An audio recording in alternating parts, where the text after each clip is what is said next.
बड़े शहर में रीना और गौरव दो भाई बहन रहते थे। उनके बीच प्यार तो था, लेकिन स्वभाव में काफी अंतर था। गौरव अनपढ़ था और ऑटो ड्राइवर का काम करके घर चलाता था। रीना कॉलेज में पढ़ती थी, जिसका खर्चा गौरव बड़ी मुश्किल से उठा पा रहा था।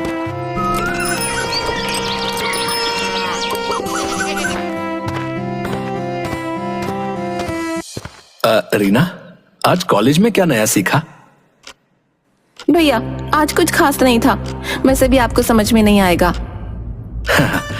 मुझे पता है, तू बहुत होशियार है। हमेशा अच्छा पढ़ना। तुझे बहुत आगे जाना है। हाँ भैया, मैं जानती हूँ मुझे क्या करना है। आप अपनी फिक्र करो और ऑटो चलाने में ध्यान दो। तू मेरी ताकत है रीना। बस तू खुश रहे और अपनी पढ़ाई में आगे बढ़े, यही मेरी खुशी है। ठीक है भैया, वैसे मुझे पढ़ाई के बाद कुछ जरूरी काम है। खाना मत बनाना, मैं बाहर ही खा लूंगी। ठीक है, जैसा तू कहे। लेकिन तू जा कहाँ रही है? रीना बिना जवाब दिए चली जाती है। गौरव के मन की उदासी उसके चेहरे पर साफ दिख रही थी। उन दोनों के बीच का रिश्ता उलझा हुआ था। जहां गौरव अपनी बहन के लिए सब कुछ करने को तैयार था, वहीं रीना अपने भाई की मेहनत को नजरअंदाज करती थी।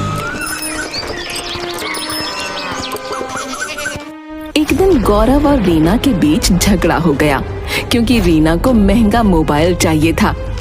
भैया, मुझे वो नया मोबाइल चाहिए ही। मेरे सभी दोस्तों के पास है, सिर्फ मेरे पास नहीं है। रीना, वो बहुत महंगा है। हमारी हैसियत नहीं है कि हम वो खरीद सके। तो हमारी हैसियत क्यों नहीं है? आप ज्यादा पैसे क्यों नहीं कमाते? रीना, मैं जितना कर सकता हूँ उतना करता हूँ। ऑटो चलाना ही मेरे बस में है।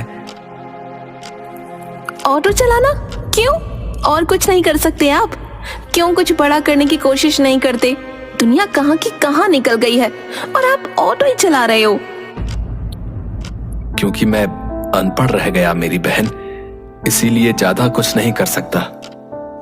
क्यों अनपढ़ रह गए? किसने रोका था? आप ही की वजह से हमारी जिंदगी इतनी कठिन है। हाँ, सही बात है। रीना गुस्से में वहां से चली गई और गौरव अंदर ही अंदर टूट गया।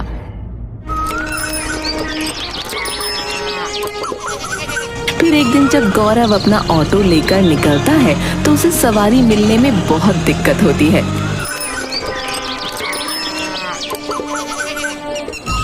हे भगवान, आधा दिन हो गया और अब तक सिर्फ 2 ही सवारियां मिली। ऐसे कैसे चलेगा?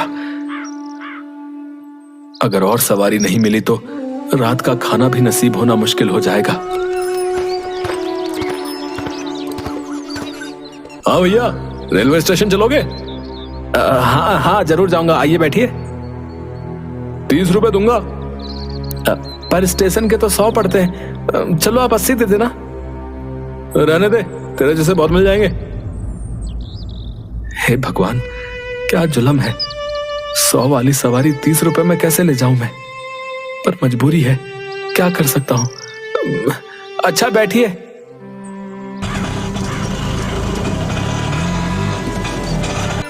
उसके बाद पूरे दिन कोई सवारी नहीं मिलती। वो बहुत जरा सा खाना लेकर घर पहुंचता है। ये ले रीना, तू खा ले। मेरा पेट खराब है, तो आज मैं कुछ नहीं खाऊंगा। ठीक है।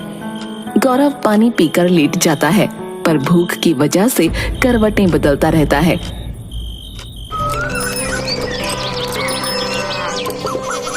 कुछ समय बाद रीना का कॉलेज पूरा हो गया और उसने नौकरी के लिए कई जगहों पर अप्लाई किया। आखिरकार एक कंपनी ने उसे इंटरव्यू के लिए बुलाया। रीना बहुत खुश थी, लेकिन वो रिजेक्ट हो गई। मैंने कितनी मेहनत से पढ़ाई की थी। हर दिन सोचा करती थी कि एक दिन बड़ी नौकरी करूंगी और सबको दिखा दूंगी कि मैं भी कम नहीं हूँ। पर क्या हुआ? इंटरव्यू में ही फेल हो गई। क्या मेरी सारी मेहनत बेकार हो गई?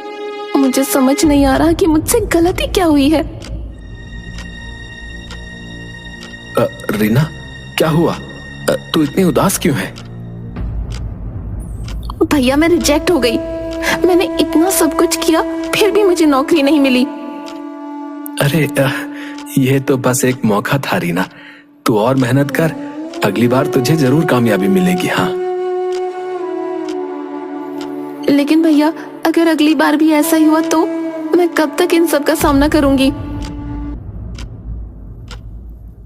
अरे जिंदगी में हार जीत तो लगी रहती है? तुझे हिम्मत नहीं हारनी चाहिए, मैं हमेशा तेरे साथ हूं। रीना ने गौरव की बात सुनी लेकिन वो फिर भी बहुत उदास थी। उसने अपनी उम्मीदों को टूटते हुए देखा था। गौरव ने उसे हिम्मत देने की कोशिश की पर रीना का मन अभी भी सवालों और निराशा से भरा हुआ था।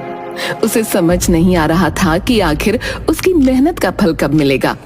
तभी अगले दिन शाम में उसे एक कॉल आया। हेलो, क्या सच में? Thank you so much, I can't believe it.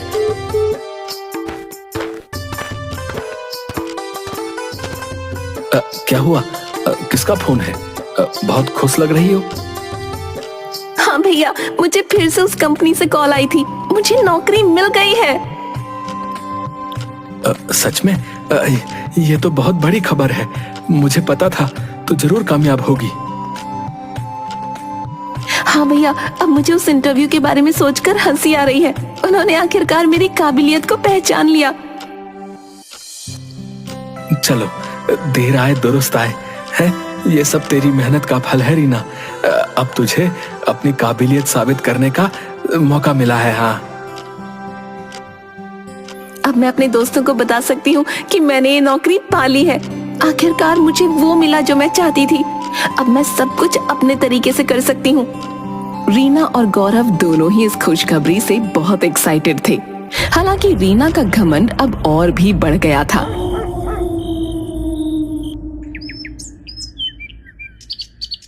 अब वो अपने भाई गौरव को हर बात पर ताने मारती थी। भाई ये देखो, मैंने अपना फेवरेट फोन ले लिया जो तुम अपनी सरासी कमाई से मुझे नहीं दिला पाए थे। चल अच्छी बात है, तुझे तेरा पसंदीदा फोन मिल गया। और तुम्हें पता है मेरी नौकरी की सैलरी इतनी है कि मैं हर बार एक अलग शहर में वीकेंड गुजार सकती हूँ। क्या सच में? हाँ और क्या, तुम्हारी तरह थोड़ी ना, मैं तो बहुत जल्द गाड़ी भी ले लूंगी और तुम अपने इसी ऑटो में घूमते रहना।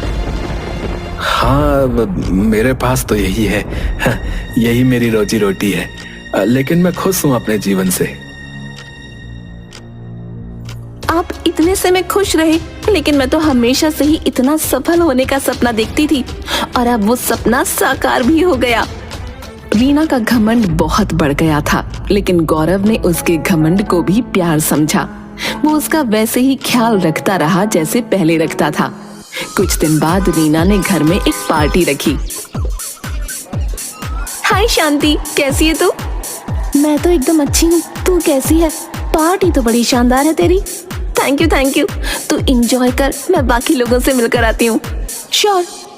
तभी वहाँ गौरव आ जाता है जो अपने ऑटो ड्राइवर वाले रूप में था। उसके बाल बिखरे हुए थे और कपड़े गंदे थे। ओह माय गॉड, ये कौन है? अब ये मेरा अनपढ़ गरीब भाई है, ऑटो चलाता है इसलिए इसकी ये हालत है। अरे भैया, तुम यहाँ क्या करने आए हो? इस पार्टी में तुम्हारे लिए कोई जगह नहीं है, ये अमीर लोगों की पार्टी है। अब मैं आने नहीं वाला था, लेकिन ऑटो का टायर पंचर हो गया और कोई दुकान खुली नहीं है, इसलिए आना पड़ा। सिर्फ ऑटो का टायर नहीं, तुम्हारी जिंदगी भी पंक्चर हो चुकी है। अरे रीना, वो तेरा बड़ा भाई है, ऐसे क्यों बात कर रही है? तुझे बड़ा तरस आ रहा है मेरे भाई पर, तो जाकर उसका पंक्चर बना दे।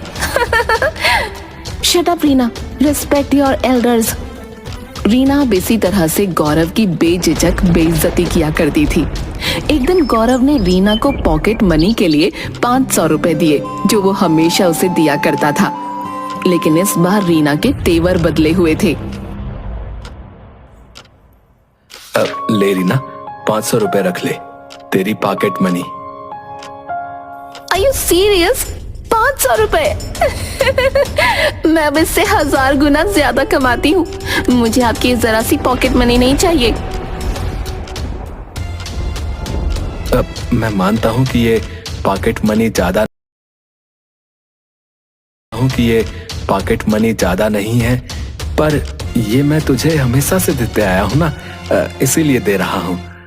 इसको मेरा आशीर्वाद और प्यार समझकर रख ले बहना। आशीर्वाद और प्यार देना है तो वैसे ही दे दो, पैसे क्यों दे रहे हो?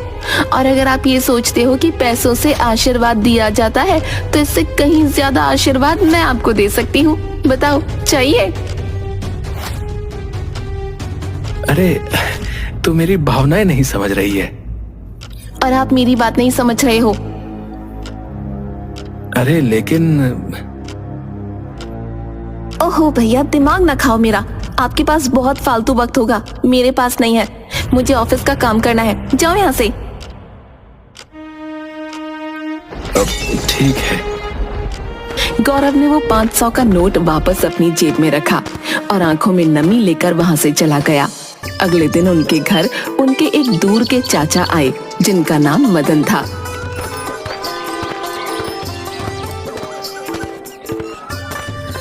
अरे कैसे हो मेरे बच्चों? मैंने सुना रीना की जॉब लग गई। जी मदन चाचा, मेरी जॉब लग गई है। अब मैं भैया से कहीं ज्यादा अमीर हो गई हूँ। भैया अभी भी वही पुराना ऑटो चलाते हैं और मैं एसी ऑफिस में बैठकर काम करती हूँ। हाँ ठीक है, बहुत अच्छी बात है, पर ये बताओ कि इतना घमंड क्यों दिखा रही हो भाई? घमंड नहीं, मैं तो सच्चाई बता रही हूँ। सच्चाई बोलने का तरीका और होता है। हाँ, मुझे बेवकूफ मत समझ। मैं तुम लोगों का चाचा हूँ, चाचा। अरे जाने दीजिए ना चाचा जी, आप बिस्कुट खाइए। ओफो, बिस्कुट नहीं होता है भैया, बिस्किट होता है।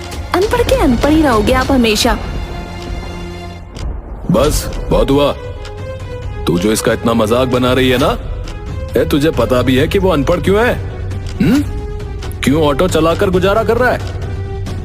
हाँ, क्योंकि वो स्कूल नहीं गए इसलिए अनपढ़ है।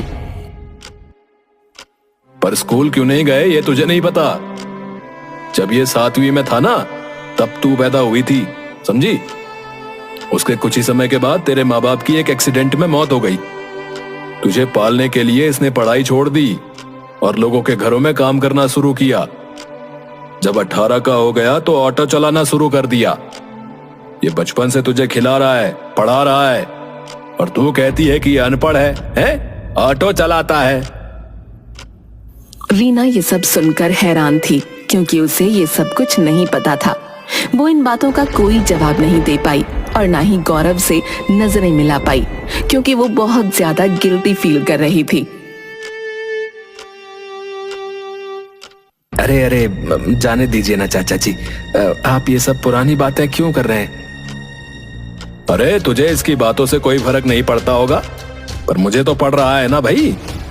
मैंने अपनी आंखों से देखा है कि तूने कितनी मेहनत की है और उसके बाद भी ये तेरे खिलाफ ऐसे जहर उगल रही है। बताओ, मैं ये बर्दाश्त नहीं कर सकता भाई, बता रहा हूँ। ठीक है, मैंने माना कि इन्होंने मेरे लिए बहुत मेहनत की है, लेकिन मेहनत तो मैंने भी की है, तभी तो मुझे आज इतनी अच्छी नौकरी मिली है। हाँ, ये अच्छा हुआ तूने इसका जिक्र किया। तुझे अपनी नौकरी पर बहुत घमंड है ना, तो ये जान ले कि तू उस इंटरव्यू से रिजेक्ट हो चुकी थी। हाँ, तब तेरे भाई ने मुझे कॉल की क्योंकि मेरी उस कंपनी में जान पहचान है। मैंने वहां के मालिक से कहा कि तुझे रख ले, तो उन्होंने तुझे काम पर रखा, वरना वो हरगिज ना रखते। नहीं, ये झूठ है। अरे झूठ लग रहा है तो अपने बॉस से फोन करके पूछ ले। रीना अपने बॉस को फोन लगाती है तो पता चलता है कि ये बात सच है। ये सब जानकर रीना पूरी तरह से टूट जाती है। मुझे माफ कर दो भैया, मैंने आपका बहुत अपमान किया। मैंने ना उम्र की लाज रखी, ना रिश्ते की। मुझे माफ कर दो भैया। अब कोई बात नहीं मेरी बहन, तू रो मत। तुझे अपनी गलती का एहसास हो गया है तो मेरे लिए इतना ही काफी है। मिदुन चाचा, आपका बहुत बहुत धन्यवाद कि आपने आकर मुझे सारी सच्चाई बताई, वरना मैं हमेशा ही ऐसी जिंदगी जीती रहती। अरे तू सही रास्ते पर आ गई, बस यही बहुत है। हाँ, धन्यवाद की जरूरत नहीं है। उस दिन के बाद से रीना ने कभी घमंड नहीं किया और अपने भाई का हमेशा आदर करती रही।